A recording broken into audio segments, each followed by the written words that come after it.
আপনার গল্পটা তো অন্যরকম একটা গল্প।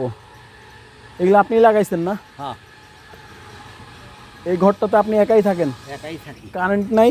কারেন্ট নাই।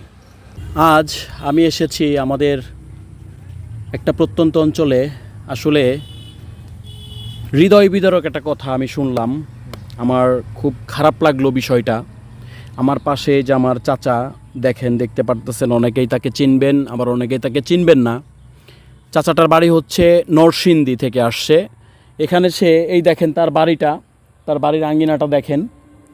এখানে দেখলে আপনারা বুঝতে পারবেন এই চাচা এই গরমের মধ্যে টিনের ঘরে সে একা একা থাকে। তার ওয়াইফ মানে আমাদের কাকি, সে হচ্ছে ক্যান্সার আক্রান্ত হয়ে মারা গিয়েছেন। তার একটা ছেলে, বড় ছেলে তার সাথে থাকে না। কি কষ্টের একটা কাহিনী, কি কষ্টের একটা ব্যাপার।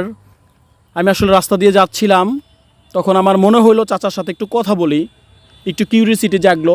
কিন্তু সে তো দেখি বিশাল মানে দুঃখী একজন মানুষ, তার ভিতরে অনেক কষ্ট জমা। আসলে তার সাথে কথা বলতে বলতে আমার চোখের কোণে হঠাৎ করেই অজান্তেই জল চলে আসছে। আপনারা যারা তার কাহিনীটা শুনবেন, আপনাদেরও এইটাই মনে হবে। আমি কয় কি যে কাইজে খালি নাম শেষ করবো, 1500 টাকা দাও, বুঝছেন? এইখানে হ্যাঁ, এই যে অফিসে গেছিলাম ইউনিয়ন পরিষদে।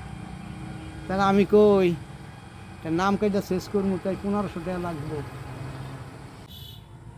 তাহলে বুঝেন আমি সর্বোপরি যেটা বুঝাইতে চাচ্ছি, আমাদের শেষ বয়সে এসে আমরা নিঃস্ব হয়ে যাই।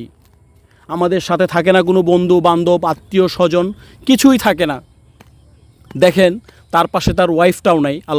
আল্লাহর ডাকে সাড়া দিয়ে সে চলে গেছে আল্লাহর কাছে। আমরা কাকির জন্য দোয়া চাই আপনাদের কাছে, সকলেই দোয়া করবেন আল্লাহ যেন তাকে ব্যস্ত নসিব করে। আসলে কাকার যে গল্পটা, কাকা এখানে আসছে সেই টঙ্গী থেকে, এখানে এসে এক টুকরা জমি কিনে সে তার একাই এখানে বসবাস করতেছে। এই যে তার জমি দেখেন, সে কিছু কিছু ছোটো ছোটো গাছ লাগিয়েছেন, বেগুন গাছ লাগিয়েছেন, তারপরে হচ্ছে পেঁপে গাছ লাগিয়েছেন, মরিচ গাছ লাগিয়েছেন। দেখেন আপনারা, আমরা আসলে কাকার একটু কষ্টের ব্যাপারটা আমরা একটু শুনবো। তবে আরেকটা বিষয় হচ্ছে, আমি আরেকটু বলি, এটা হচ্ছে আমাদের রয়্যাল ইউনিয়নের একটা গ্রাম, বহুতকুল গ্রাম পড়েছে এটা। মার্কাজুত তাকুয়ার সিরাজুল উলুম মাদ্রাসার ঠিক অপোজিটে যে রাস্তাটা গিয়েছে, সেই রাস্তার পাশে এই লোকটার বাড়ি, এই আমার কাকার বাড়ি। তো আপনারা যারা আমার এই ভিডিওটা দেখতেছেন বা রয়্যাল ইউনিয়ন থেকে যারা শুনতেছেন, আমার এই কাকা এখানকার ভোটার হইতে চাচ্ছে। আপনারা যদি পারেন, কোনো সহৃদয়বান ব্যক্তি যদি পারেন, আমার কাকার পাশে এসে দাঁড়াবেন। এই কাকা ভোটার হইতে চাচ্ছে আমাদের রয়্যাল ইউনিয়নের, তাকে আপনারা ভোটার করে নেবেন। যদি কারো সামর্থ্য থাকে তাকে আপনারা ভোটার করে দিবেন। আর এই কাকা এত গরমের মধ্যে একা একা বসবাস করতেছে, তার বাসার মধ্যে কারেন্ট নাই। ঠিক মনে হয় 50 গজ ভিতরেই হচ্ছে কারেন্ট আছে, কিন্তু সে কারেন্টটা আনতে পারতেছে না, শুধু টাকার অভাবে। আপনারা যদি কেউ আমার এই ভিডিওটা দেখেন, তাহলে অবশ্যই এই কাকার বাড়িতে, কাকা তো একা থাকে, অন্ধকার, আপনি একটু উপলব্ধি করেন আপনার নিজের বাসায় যদি আপনি একা থাকেন একটা দিন, ফ্যামিলি যদি বাইরে কোথাও চলে যায় কেমন হাহাকার লাগে। আর এই কাকা দিনের পর দিন কাকা এখানে একা থাকতেছে কারেন্ট ছাড়া। তো আমি আমার এলাকার জনগণের কাছে আবদার করতে চাই, এবং জনগণ এলাকার যারা প্রতিনিধি আছেন তাদের কাছে আবদার করতে চাই, আমার এই চাচার জন্য অবশ্যই কারেন্টের একটু ব্যবস্থা করে দিবেন। আসলে আমার তো সেই সামর্থ্য নাই, তাহলে আমি কাকার জন্য কারেন্টের ব্যবস্থা করে দিতাম। আপনাদের কাছে আমি আমার কাকার জন্য মানে হাত জোর করে অনুরোধ করছি, অন্ততপক্ষে কাকা যদি একটু কারেন্ট পায় তাহলে আমার মনে হয় কাকা একটু শান্তি পাবে। কি কাকা, যদি আপনার এখানে কারেন্টটা হয় আপনার কি উপকার হবে একটু বলেন তো কাকা। আমি শান্তিতে থাকতে পারবো, আল্লাহ দিলে বাড়িঘর সব কিছুই ওকে, কারেন্টের আলো থাকবে। আমরা সব সময় মনে করেন যে ভালো মন্দ সবার কাছে বলবো যে না, এখন আমরা কারেন্ট পেয়েছি, আমরা খুব শান্তিতে এখন আছি।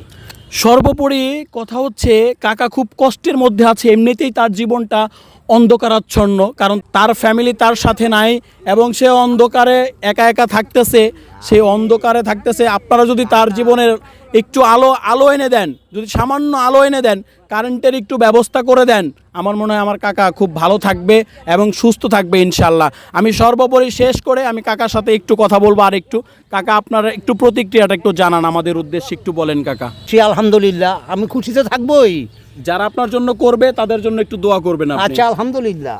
যাক, আমি বলে যাচ্ছি কাকা আসলে অনেক কষ্টে দুঃখে আছে। এই বাড়িটা আপনারা দেখবেন এসে। আমি তোর ঠিকানাটা বলেই দিলাম, মার্কাজুত তাকোয়া সিরাজুল উলুম মাদ্রাসার ঠিক অপোজিটে যে নতুন রাস্তাটা হচ্ছে চকের মধ্য দিয়ে, সেই রাস্তার পাশে একটা টিনের ঘর আছে, আপনারা দেখবেন। এত রোদ্রের মধ্যে, এত গরমে আপনারা এসিতে থাকেন, ফ্যানে থাকেন, কিন্তু কাকা একটু ফ্যানেরও ব্যবস্থা নাই, কারেন্টেরও কোনো ব্যবস্থা নাই। আমি জোরদার দাবি করছি আবারও আমার রয়্যাল ইউনিয়নবাসীর কাছে, এবং যারা এর প্রতিনিধিত্ব করতেছেন তারা 50 ফুট দূরে আছে কারেন্টের ব্যবস্থা, তার জন্য কারেন্টের ব্যবস্থা করে দেবেন।